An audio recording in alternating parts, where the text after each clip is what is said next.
ممکنہ قدرتی آفات خاص طور پر طوفانی بارش اور سیلاب کے خطرات کے پیش نظر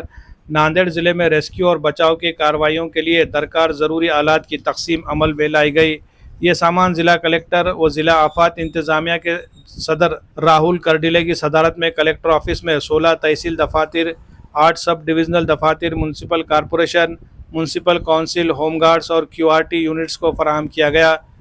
اس موقع پر مختلف عہدیداران موجود تھے۔ ریاستی آفات انتظامیہ اتھارٹی کی جانب سے فراہم کردہ سامان میں ربر کی کشتیاں، بوٹ کے انجن، ڈرون کیمرے، fire extinguisher, fireman axe first aid kit, gum units, safety clothes, life buoy, life jacket, safety goggles, stretcher, tool kit, safety helmet, navigation lights, walkie talkie, nylon رسی، LED torch, rescue boat کے لیے anchor اور دیگر اہم آلات شامل ہے۔ ضلع انتظامیہ کا کہنا ہے کہ ناندیڑ ضلع میں گزشتہ چند سالوں سے اگست کے آخری ہفتے سے لے کر ستمبر کے دوران شدید بارشوں کے سبب گوداوری، پین گنگا، آسنا، منیار، لینڈی، کایادو، مانجرا جیسی ندیوں میں طغیانی اور ڈیموں میں پانی کی سطح بڑھنے کے باعث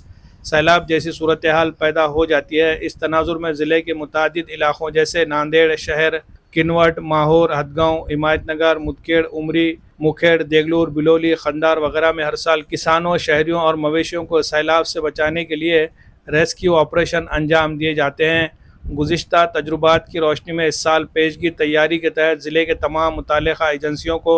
بچاؤ کے آلات فراہم کیے گئے تاکہ ہنگامی صورتحال میں فوری اور مؤثر کارروائی کو یقینی بنایا جا سکے۔ ضلع انتظامیہ نے اس اقدام کو حفاظتی تیاری کا اہم حصہ قرار دیتے ہوئے عوام سے اپیل کی ہے کہ وہ آفات کے وقت سرکاری ہدایات پر عمل کرتے ہوئے